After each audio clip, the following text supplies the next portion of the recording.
what's going on, y'all? As you can see, I don't got the Monday Night Raw shirt, but I do got the Wolfpack shirt, which means only one thing. I am giving you a little bit late, but still gonna give you that. You're gonna get this and Raw on the same day. But anywho, I'm giving you my review, as you can see, for the Crown Jewel event.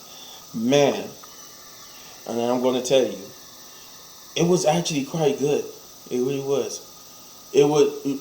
I would say this: the best thing about Crown Jewel is that it's probably just a happy accident, but the matches that I thought was going to be good, some of them was kind of bad, and the match that I thought was going to be bad was actually one of the best matches of the night.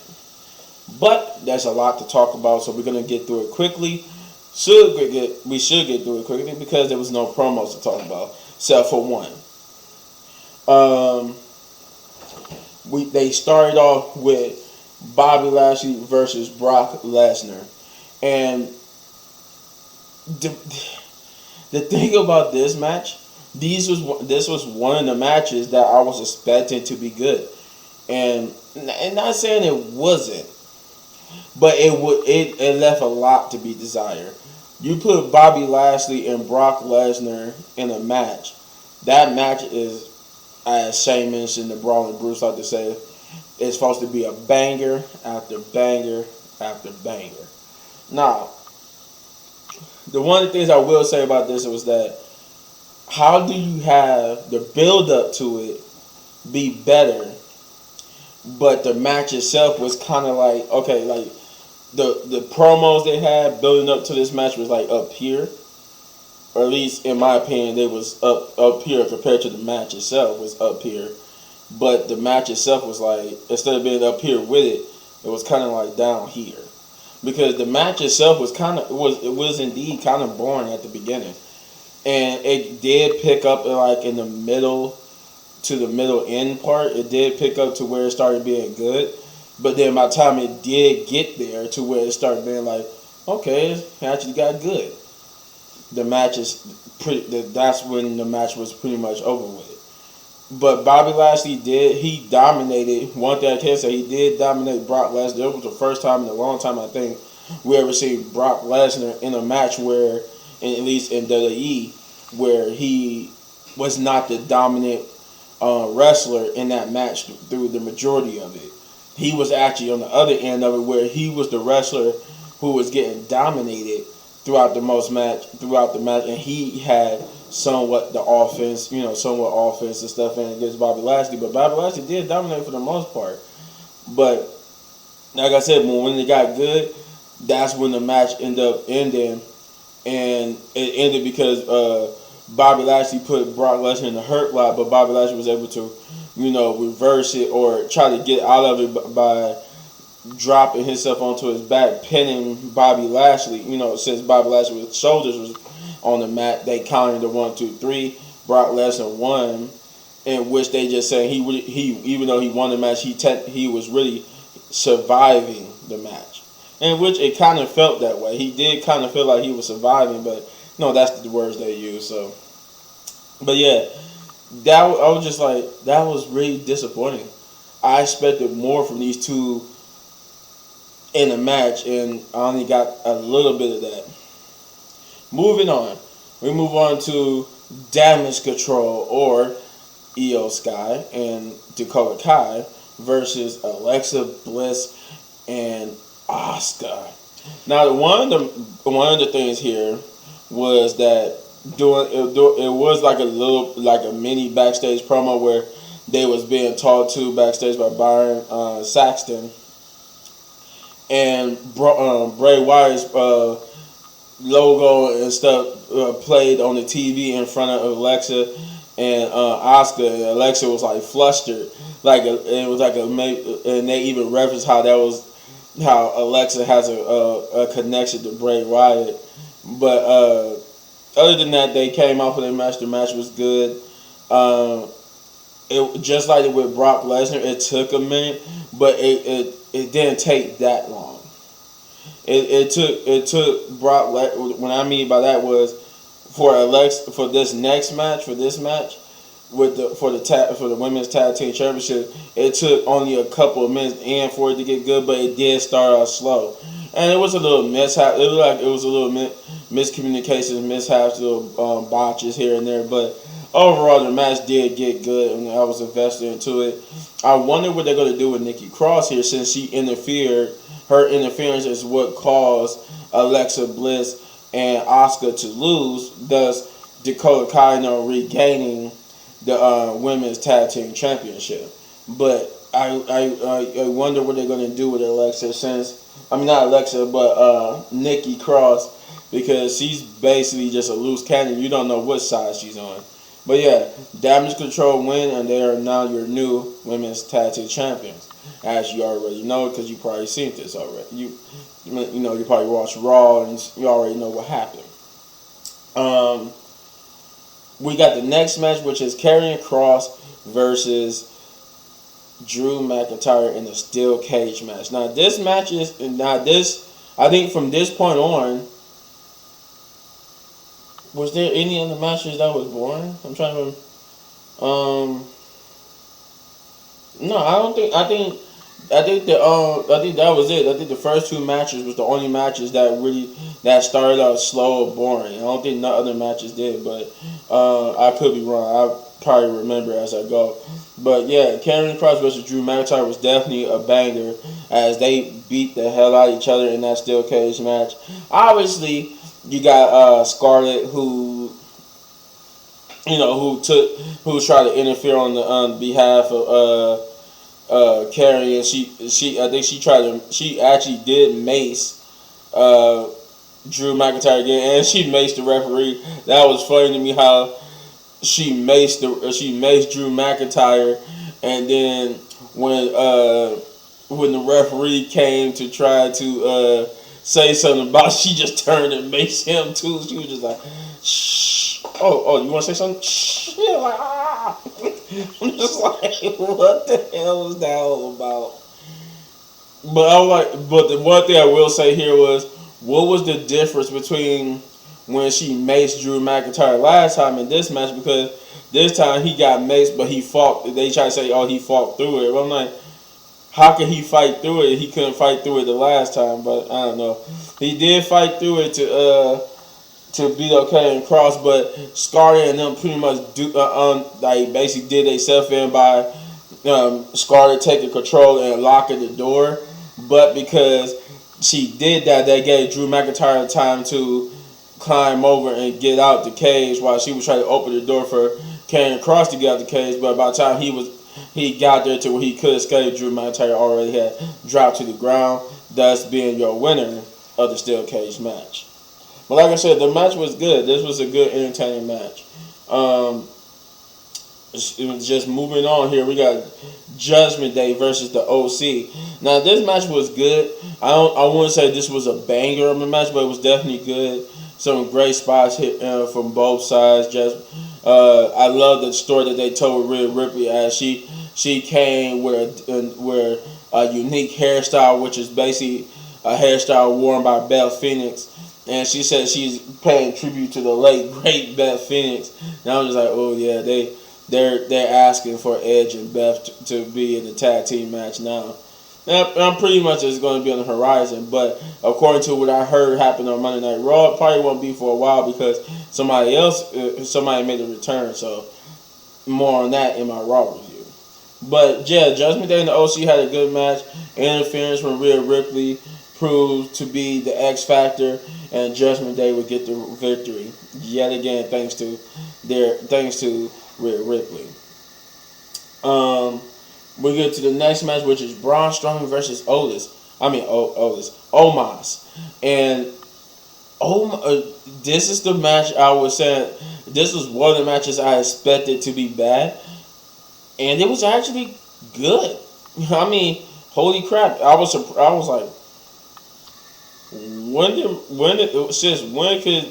Omos put on an actual good match? Maybe that's what he needed. Maybe he could put on good matches when he's up against somebody like Braun Strowman and other big men, because he This match was actually good. I found myself was like genuinely invested into the match. This was one of the matches I did not care for going into it, but coming out of it, I was like, huh, I actually enjoyed that match. I enjoyed the fact that this was the first time in Braun Strowman's career, I guess in tag team or singles, that I ever seen him get dominated like that. Like he had some offense, but then it was just all Omos. This was another match where Omos, well, the person dominated the match, but ended up being the loser here. Because Omos dominated that match, the majority of it. And it was some great spots where Braun Strowman basically got his offense in, and he was knocking Omos down and stuff and whatnot. But this was just a genuine surprise. I was not expecting to actually like this match, but yeah, I actually did, and Braun Strowman got the victory here. Just like with Brock Lesnar, he basically survived instead of like dominantly won. He just survived and was able to get the pin. Though, unlike, I think that was like one of the only matches, I might be wrong, but that someone hit their finisher and that was it. Braun Strowman hit his finisher on Omos and that was it. And I was just like, huh. No like kick out, no nothing, but they had to save it for the other matches. But yeah, Braun Strowman is a victor of this match. We getting close to the main event here. As we move on to the next match, which is like the sixth match, which is the Usos versus the Brawling Brutes. Now, this match was definitely a banger. This was a good tag team match between the two, and I was 10-4, but yeah, it was a good tag team match, and I enjoyed it. I'm like, holy crap! They also put on the bang. Like I said, it was not. I don't think after the second match, I think everything was just uphill. It was just a very slow start to the show, but yeah. The Usos versus the Brawling Brutes was good, and it was near false start. The Brawling Brutes nearly had it. I'm like, this was the closest you ever seen the Usos lose in a tag team match, if you will, too. But the Usos came out with the victory, thus they are still your unified tag team champions. We move on to the next women's match, or because then we had the one that was only one or two, right? Yeah, we got the second of two women matches on the card, which is Bayley versus Bianca Belair for the Raw Women's Championship in the last woman standing match. And this was also a good match because they beat the hell out of each other.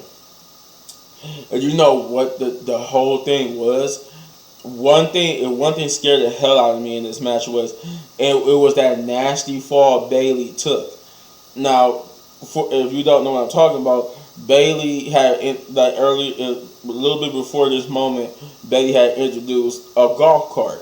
It looked like she was going to run over Bianca with it, but they started fighting over the control of the golf cart, and then Bianca beat up Bayley, made her stay on the top of the hood as she drive the golf cart back down to the ring in front of this table they had set up.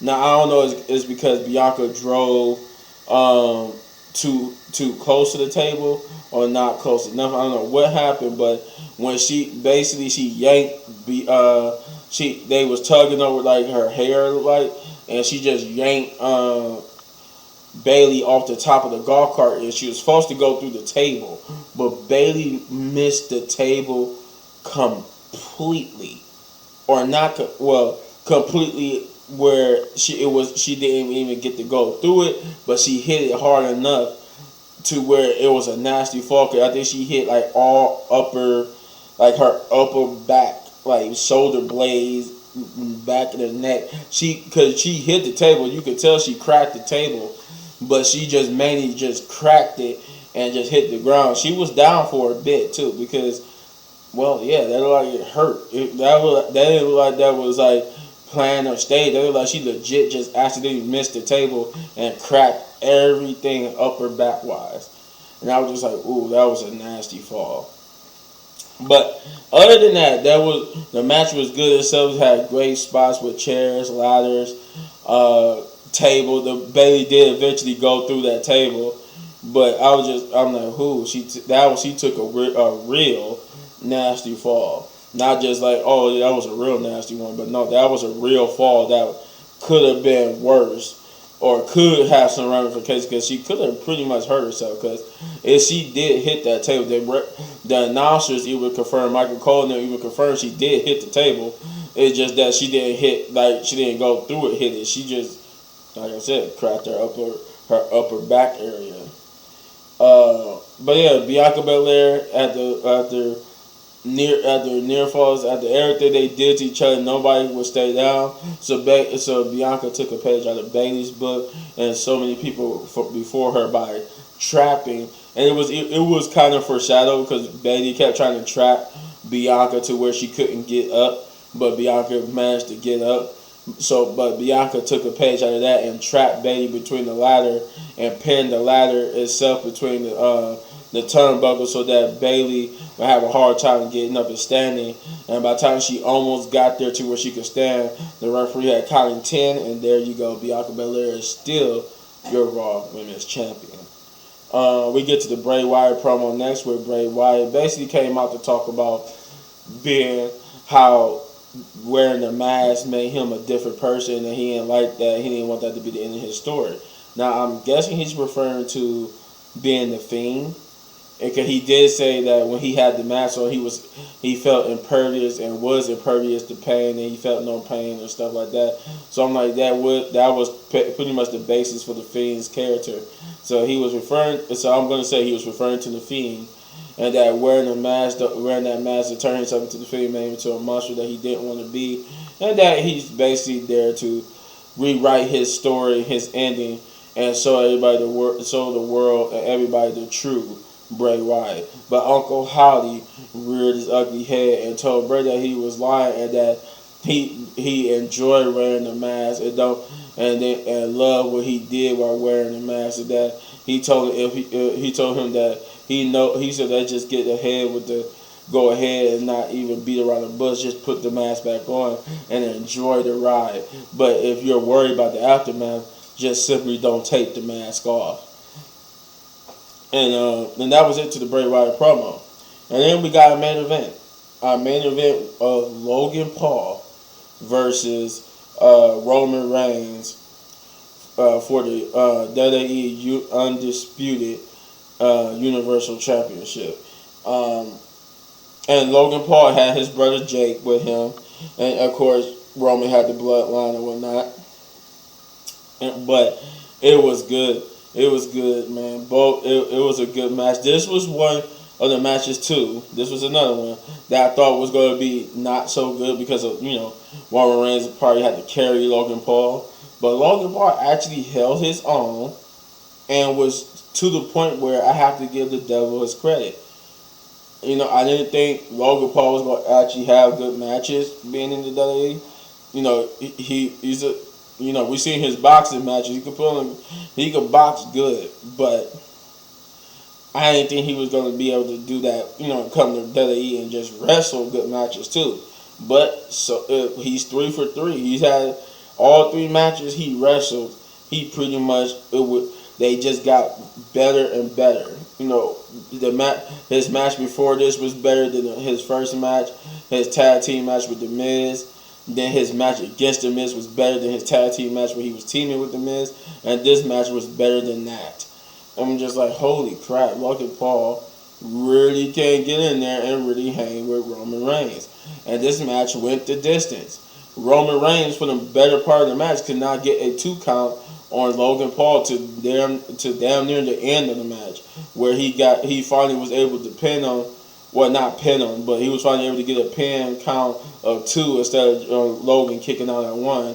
But yeah, this match was good. Logan did get to hit that one lucky punch. They kept calling it one lucky punch, and he hit it on Roman. Roman, he sold it beautifully, of being just out of it.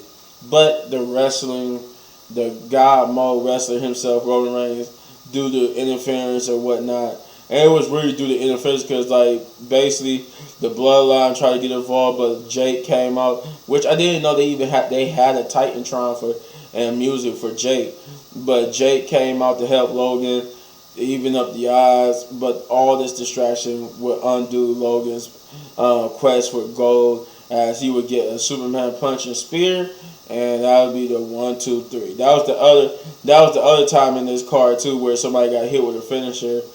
Or at least one person got hit with a finisher and was pinned.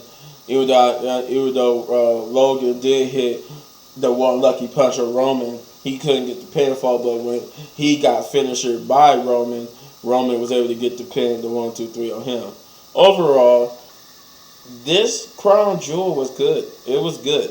It wasn't bad. Had it continued like the first two matches would, it would have been a bad crown jewel. But this actually, despite the fact that the first two matches either was boring or started off slow and became boring to a certain extent, because I think that was mainly the first match. Mainly the first match was the one that started out bad and boring, but then got good at the too late mark. But yeah, I'm going to give this a.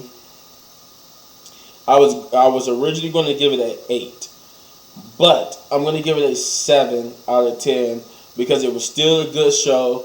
But giving it an 8 would be ignoring the fact that it was a couple of things I did not like about the show.